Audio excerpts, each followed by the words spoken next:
Selamat malam semua. Bapak akan menjelaskan kembali materi kita tentang kecerdasan emosi. Sebelum menjelaskan kecerdasan emosi, Bapak mau meringkas sedikit tentang eh, kenapa ini lahir teori mengenai kecerdasan emosi. Begini, cukup lama dunia psikologi beranggapan bahwa kecerdasan intelektual yang disebut dengan IQ, Intelligent Quotient, merupakan faktor yang paling menentukan seseorang itu sukses atau tidak. Di akhir abad 20 dan awal abad 21, sejumlah ahli psikologi melakukan penelitian dan menemukan ternyata bukan hanya IQ, bukan hanya kecerdasan intelektual yang membuat seseorang itu menjadi sukses. Bahkan banyak orang yang IQ-nya tinggi malah gagal. Boleh dalam studi, tapi juga boleh gagal dalam bekerja dan sebagainya. Disimpulkan bahwa intellectual quotient atau kecerdasan intelijensi bukan satu-satunya faktor yang membuat orang sukses. Ya. Orang yang IQ-nya rata-rata saja, bukan jenius, orang yang IQ-nya rata-rata saja, banyak kok yang sukses. Nah, maka timbul pertanyaan, apa faktor itu? Apa faktor yang menyebabkan orang yang IQ-nya rata-rata justru sukses? Sebaliknya, orang yang IQ-nya cukup tinggi kok malah gagal. Ditemukan melalui penelitian, salah satu faktor itu adalah ini, kecerdasan emosi. Maka penting bagi kita untuk belajar tentang kecerdasan emosi ini. Apa yang dimaksud dengan kecerdasan emosi? Pertama, kecerdasan. Cerdas itu berarti mampu, sanggup memecahkan masalah apapun itu. Sanggup menemukan solusi secara cepat, tepat, dan positif terhadap suatu masalah. Ya, masalah belajar, masalah studi, masalah bekerja, masalah pacaran, semuanya. Pokoknya dalam segala masalah, orang itu dapat menemukan solusi yang positif secara cepat dan tepat. Itu cerdas. Nah, lalu kata emosi. Emosi diturunkan dari kata bahasa Prancis emotion, émouvoir, artinya kegembiraan. Ini berasal dari bahasa Latin emovere, yang artinya bergerak keluar. Nah, ini mau mengatakan bahwa emosi dalam diri manusia itu membuat seseorang itu dalam dirinya ada sesuatu yang bergerak. Jadi emosi itu kalau selama ini mungkin dipahami sebagai perasaan sedih, perasaan marah, itu nggak salah. Tapi itu baru salah satu unsur dari emosi itu. Ada unsur lain. Jadi ada gerak memang di dalam tubuh manusia. Nanti akan kita lihat apa itu. Maka kecerdasan emosi itu dimaknai sebagai kemampuan, kecakapan seseorang untuk merasakan, memahami perasaan dirinya dan perasaan orang lain dengan cepat, supaya bisa mengendalikan diri untuk menemukan solusi-solusi atas persoalan hidup.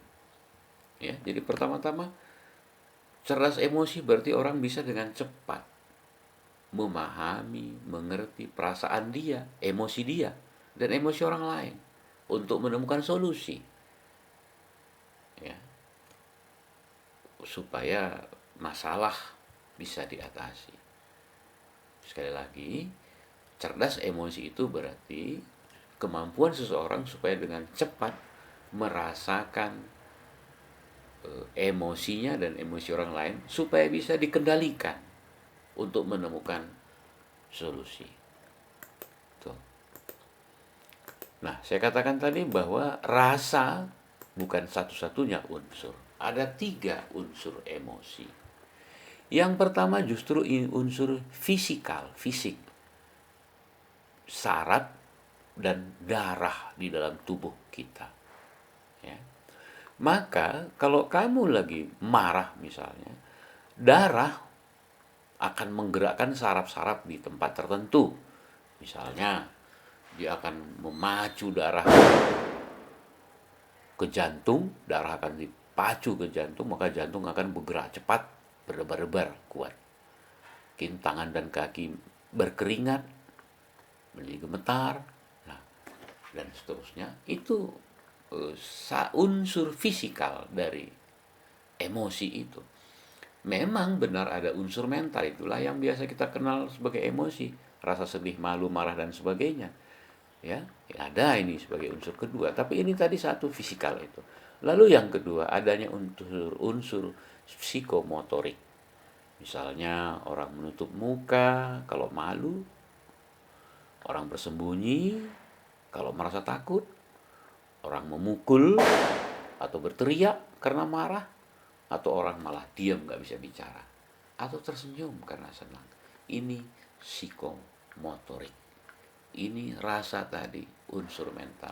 Dan ini gerak fisikal tadi dari dalam sebagai unsur fisikal.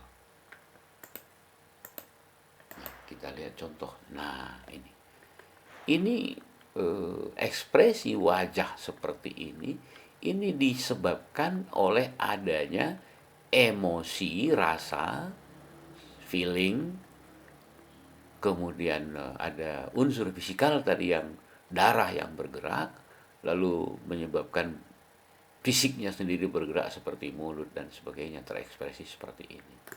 Nah, ini pun ada rasanya, mungkin rasa sedih, lalu darahnya menggerakkan sesuatu di otak ini sehingga menyebabkan air mata keluar dan mulut bergerak sebagai psikomotoriknya. Ya mungkin tangan bagaimana dan sebagainya. Nah, ini kita rasa takut.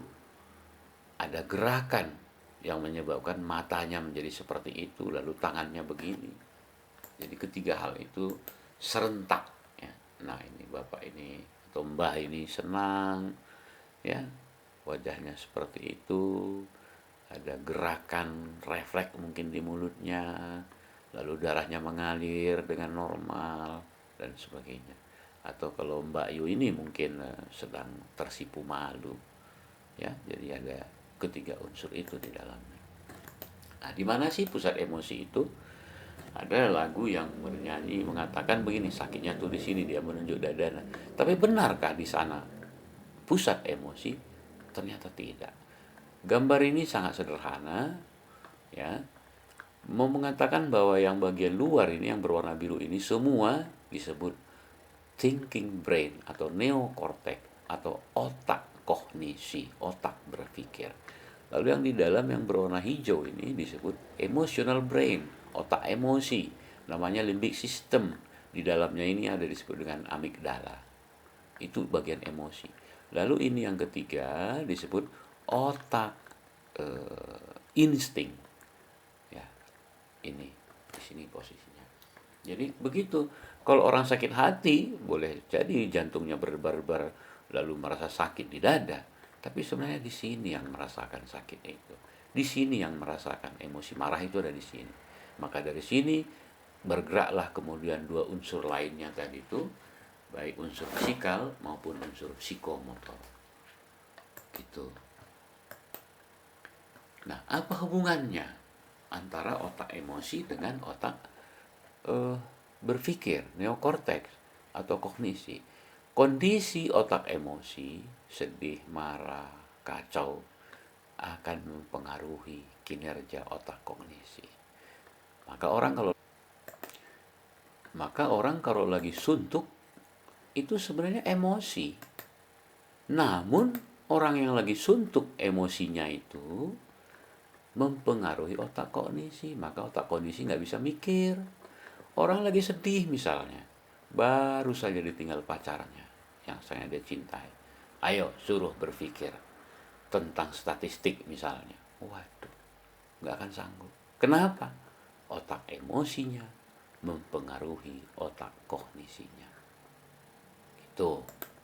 Nah, bahkan emosi yang sedang tinggi meledak, apakah itu marah, apakah itu nangis, apakah itu takut, ia akan membajak otak kognisi. Artinya, otak emosi membuat otak kognisi nggak bisa berfungsi. Ya, itu sebabnya misalnya kalau seseorang ketemu ular di jalan, nah, yang muncul di situ sangat kuat adalah emosi takut. Dan otak kognisinya udah nggak ngapa-ngapain. Coba misalnya kalau udah ketemu ular dengan leher begini, orang masih mikir, aku ke kiri apa ke kanan ya? Aku atret apa aku pukul ya? Sempat mikir begitu ya, belit duluan, dimakan, digigit dulu sama ularnya. Jadi di sana yang berperan itu nggak otak kognisi, tapi otak emosi. Otak emosi langsung marah, pukul ular itu, atau lari 1000 atau jerit. Itu otak emosi punya kerja. Dan di situ otak emosi membajak otak kognisi sehingga otak kognisi nggak bisa mikir apa-apa. Yang mengendalikan orang adalah otak emosinya. Ini tidak hanya berlaku kalau ketemu ular, juga dengan ketemu dengan masalah. Bisa jadi orang sangat marah, ya. Ini sebabnya bisa orang tua mampu pukul anaknya bahkan sampai mati. Dia tidak berfungsi lagi otak kognisinya. Setelah kejadian selesai, setelah anaknya tergeletak, baru dia sadar, aduh, aku tadi marah. Nah, tapi sudah terlambat. Itu pembajakan otak emosi. Banyak kejadian. Misalnya suami istri bertengkar hebat-hebatan sampai masing-masing teriak, cerai kita. Itu kan emosi yang ngomong. Nah, apakah emosinya ini bisa dikendalikan? Kalau bisa dikendalikan, nanti dia sadar, oh nggak jadi cerai. Tapi kalau emosinya naik terus, maka otak kognisi nggak berfungsi. Terus ya cerai. Anak-anak gimana? Ya nggak jadi pikiran lagi, karena yang mikir itu kognisi, bukan emosi. Maka orang jadi bisa melakukan apa saja kalau otak emosinya sudah membajak otak kognisi.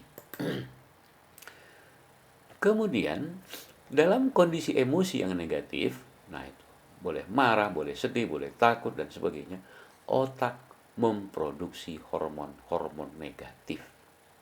Ya, ada zat-zat yang negatif, zat kimia yang negatif yang keluar dari otak itu. Dia kemana? Ya menyebar ke dalam tubuh. Akibatnya apa? Nah, banyak orang masih usia muda sudah kena sakit MAH. Asam lambungnya naik. Maka kalau kamu sering-sering sakit MAH, silakan dicek emosimu, emosi apa yang paling berkuasa atas dirimu. Pasti ada. Ya, nggak mungkin orang begitu muda masih 18, 19, 20 sudah sakit MAH itu. Pasti psikis ini emosi negatifnya yang tinggi. Juga merusak peredaran darah. Ya, maka darah tidak lancar. Kalau darah tidak lancar bagaimana? Bisa larinya ke rematik, ya, bisa larinya darah tinggi, darah rendah, ya, dan macam-macam, bahkan terjadi stroke. Juga berpengaruh ke jantung. Kenapa? Kalau darahnya nggak lancar, jantungnya pasti kesusahan. Kenapa? Jantung butuh oksigen, butuh darah. Sama juga, otak butuh oksigen, kepala butuh oksigen, butuh darah. Maka kalau kamu sering-sering pusing, silakan dicek emosi negatif apa yang berkuasa atas dirimu. Ya, karena kalau emosi negatifnya sering terus, oksigen pasti kurang naik ke otak. Kalau oksigen kurang naik ke otak, udah pasti pusing. Ya. Oke. Tuh.